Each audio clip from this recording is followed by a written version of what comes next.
mengatakan atau bisa menjamin bahwa mahasiswa dengan student loan akan mendapatkan pekerjaan setelah lulus nanti. Di mana dengan realita dan status quo di Indonesia sekarang saja, 19 juta lapangan pekerjaan belum bisa disediakan oleh negara ini sendiri. Lalu bagaimana nasib fresh graduate yang tidak bisa mendapatkan kerja di masa depan nanti? Bagaimana cara mereka bisa membayar utang mereka kepada negara nanti? Lalu, yang kedua, oposisi mengatakan bahwa cadangan kas negara akan baik-baik saja, tapi realitanya adalah A. Cadangan atau uang kas di bank akan kosong selama 3-4 tahun, karena yang pertama, mahasiswa akan membayar kembali ketika mereka sudah lulus. Lalu yang kedua, mahasiswa akan membayar kembali ketika mereka sudah mendapatkan pekerjaan. Yang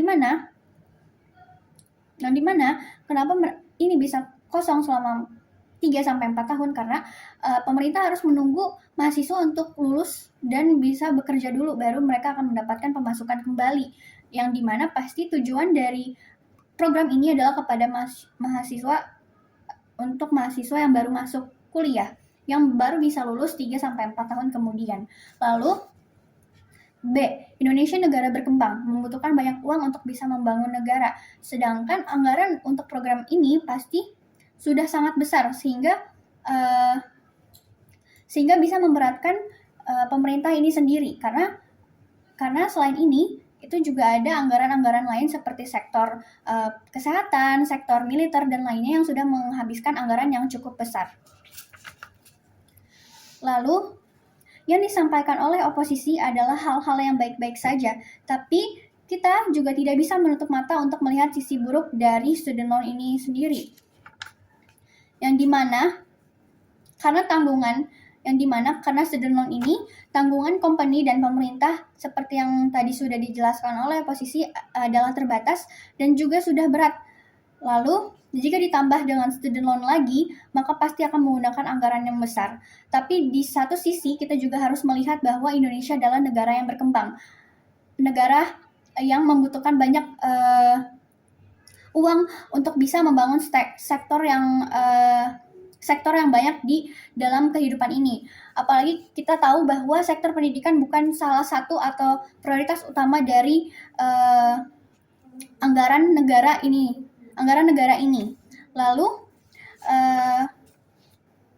maka dengan ini saya sebagai tim kontra setuju untuk bahwa tidak mengadopsi dan mempertahankan sistem pendidikan yang ada saat ini, yaitu sebagaimana yang bisa saya sebutkan adalah beasiswa-beasiswa yang ada disediakan oleh negara itu sudah cukup dan bisa membangun Indonesia lebih maju ke depannya. Seperti apa? Seperti contohnya adalah yang A, Kartu Jakarta Mahasiswa Unggul, yang dimana ketika mahasiswa itu tidak bisa membayar uang UKT-nya ataupun uang bulanannya setiap semester, itu tuh bisa mengajukan Kartu Jakarta Mahasiswa Unggul, yang dimana ini juga terbuka untuk semua kalangan, dimana di sini hanya perlu mencantumkan data dan bukti bahwa mahasiswa tersebut tidak mampu.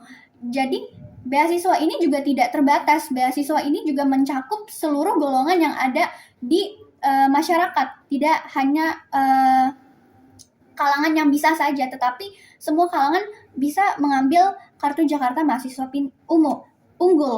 Lalu yang kedua adalah KJP, Kartu Jakarta Pintar.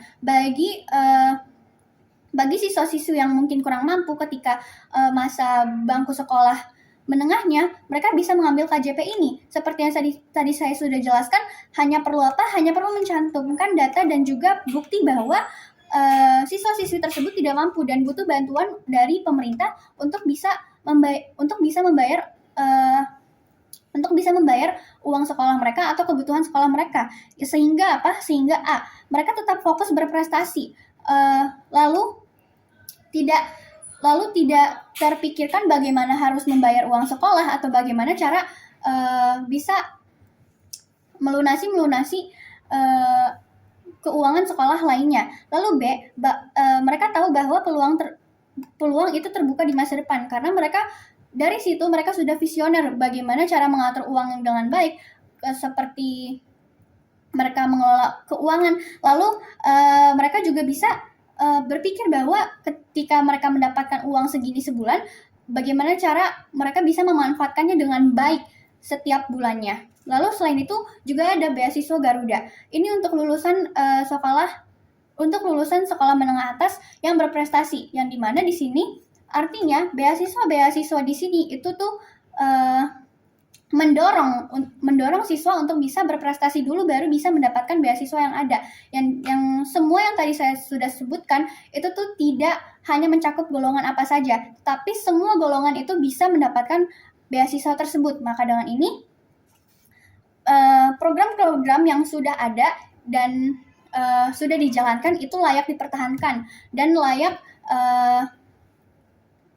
diteruskan untuk apa? Untuk Indonesia yang lebih maju di masa depan nanti. Dan dari penerima beasiswa ini juga akan mempunyai hidup yang apa? Hidup yang juga visioner dan juga tahan banting karena untuk mendapatkan suatu prestasi, untuk mendapatkan suatu scholarship ataupun beasiswa itu juga tidak mudah, membutuhkan banyak perjuangan, yaitu seperti belajar hingga tengah malam ataupun bimbel ataupun mereka mengorbankan akademik demi non akademiknya supaya bisa mendapatkan beasiswa yang ada. Selain yang tadi saya sudah jelaskan dari pemerintah sendiri, beasiswa ini juga ada dari kampus-kampus yang swasta, dan ini juga tidak menutup kemungkinan untuk para mahasiswa maupun siswa-siswi untuk bisa mengikuti seleksi yang ada dan juga bisa mendapatkan scholarship dan beasiswa yang ada. Justru ini juga ketika siswa mendapatkan beasiswa di kampus yang unggul ataupun kampus swasta, mereka sudah terjamin masa depannya dikarenakan tidak hanya 50% beasiswa saja, tetapi bisa juga mengcover 75% maupun 100%. Dan persentase mereka untuk bisa mendapatkan pekerjaan di masa depan itu besar, dikarenakan mereka sudah masuk PTN yang unggul dan juga kampus swasta yang pasti persentasenya tuh besar di masa depan. Maka dengan itu, saya bangga menjadi tim kontra.